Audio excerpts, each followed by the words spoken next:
سوبر النخبه او السوبر المصري بنظامه الجديد. خلاص اتلغى النظام القديم بتاع ان بطل الدوري يلاعب بطل الكاس، او بطل الدوري لو هو بطل الكاس يلاعب وصيف الدوري. ده خلاص انتهى يعني. طيب ايه يا عم هيستيري، في ايه اللي حصل؟ عايز تقول ايه؟ طيب اقول لك تعالى. الزمالك بيحصل على الكارت الذهبي خلاص رسميا. الشركة الراعية أو اللجنة المنظمة أرسلت لنادي الزمالك دعوة رسمية اسمها الكارت الذهبي من أجل أن يشارك في كأس سوبر النخبة بإذن الله تعالى. واحد يقول لي ثواني، هو الزمالك بيشارك بصفته؟ أنا قلت لك إيه بقى؟ قلت لك إيه؟ الكارت الذهبي. هتقول لي بصفته إيه؟ ده لا بطل دوري ولا وصيف الدوري ولا بطل الكاس ولا بطل الرابطة ولا بطل بقدونس. أقول لك ماشي شكرا، احنا بنشارك في البطولة دي بالكارت الذهبي. الكارت الذهبي اللي المصري البورسعيدي زعلان إنه ما خدوش. الكارت الذهبي اللي زد معترض انه ما خدوش. والموضوع ده يفرح الزملكاويه، بس هنتكلم فيه من كذا نقطه. يعني الموضوع ايه يا ابو الصحاب؟ رسميا خلاص الزمالك في السوبر المصري اللي هيكون في الامارات بالكارت الذهبي. زغروطه يا عبد سلام. وللناس اللي مش عارفه يعني ايه الكارت الذهبي او البطوله السوبر المصري او مش متابع يعني كتير، عباره يا ابو الصحاب السوبر المصري بقى 4 فرق، مش بطوله كاس مصر وبطوله الدوري ويلعبوا السوبر، لا بقينا 4 فرق، بطل الدوري، بطل كاس مصر، بطل كاس الرابطه، الرابع ده المنظمين هم اللي بيختاروه. المهم يعني يا ابو الصحاب انت راضي على حال نادي الزمالك بتروح بطوله انت مش بطل فيه، ولا بطل دوري ولا بطل كاس ولا بطل كاس الرابطه. انا ما اعرفش حته اللي احنا بننسحب من كاس الرابطه. طب هل احنا بنلعب في افريقيا؟ بنلعب دوري افريقي، كاس عالم للانديه؟ لا ما تلعب يا عم في كل البطولات. هو عشان الاهلي انسحب من بطوله كاس الرابطه؟ طب هو الراجل وراه برونزيه، والراجل بيدور على الدولارات، دوري افريقي، كاس عالم للانديه، انتر كونتيننت، عنده بطولات هتدخل له دخل، مش باصص لكاس مصر كمان ولا كاس الرابطه. ليه عذر في الكلام ده؟ طب انا بقى ورايا عذر ايه؟ ما العب كاس رابطه والعب كاس مصر بالاساسيين. انا وصلت لمرحله ان نادي الزمالك في البطوله بيروح بتاريخه فقط لا غير، وانا قلتها في فيديوهات فاتت. قلت لك احنا هنروح البطوله دي بتاريخ علشان المنظمين، علشان الناس بتروح في المدرجات لنادي الزمالك، مش عشان جمهور السوشيال ميديا، لا علشان الناس بتحب نادي الزمالك فبتروح في المدرجات فبتحضر له، وبناء على كده هيبقى في قابليه للبطوله تنجح، ويبقى في ماتش حلو وفي جدل، يعني اهلي وزمالك وبيراميدز موجودين، فهيبقى في جدل في المنظومه ده علشان نجاح البطوله. اما بقى انا فين؟ انا رايح علشان تاريخي فقط لا غير.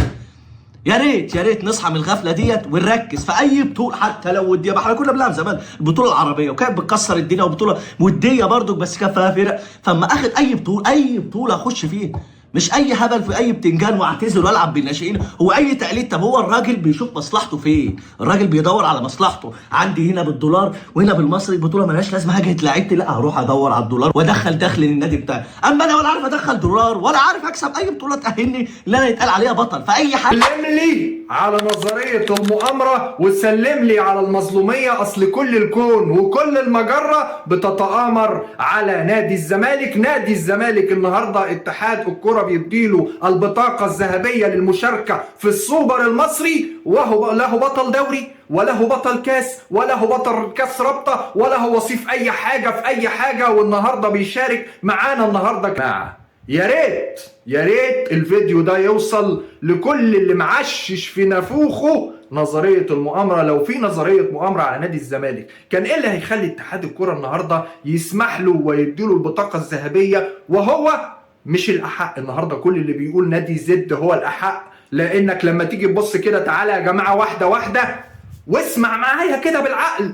نادي الأهلي موجود لأنه بطل الدوري، نادي بيراميدز موجود لأنه بطل الكاس، نادي سيراميكا كليوباترا موجود لأنه واخد كاس الرابطة. أدي ال3 الموجودين. طب لو أنا عايز أجيب واحد رابع أجيب مين؟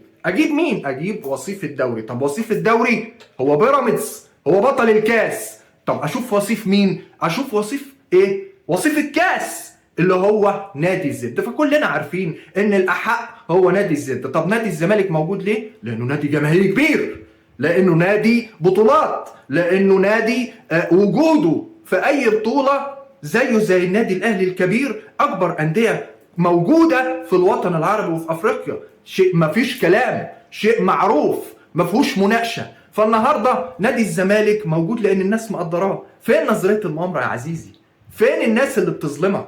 النهارده انت بتاخد معلش حق مش حقك. في ناس دلوقتي بتقول لك اصل ده مدخلينه عشان موسم صفري. عنده حق معلش، عنده حق، هتاخد بطوله خير وبركه. انا كزملكاوي فرحان طبعا ان انا بشارك في هذه البطوله، عشان لو الاهلي اللي مكاننا كان زماننا بنلف العالم صياح، كان زماننا بنصيح لحد 2030. كان زماننا عمالين نثبت في نظريه المؤامره وان الاهلي نادي الدوله. ايه يا عم راموس اللي انت عايز تقوله؟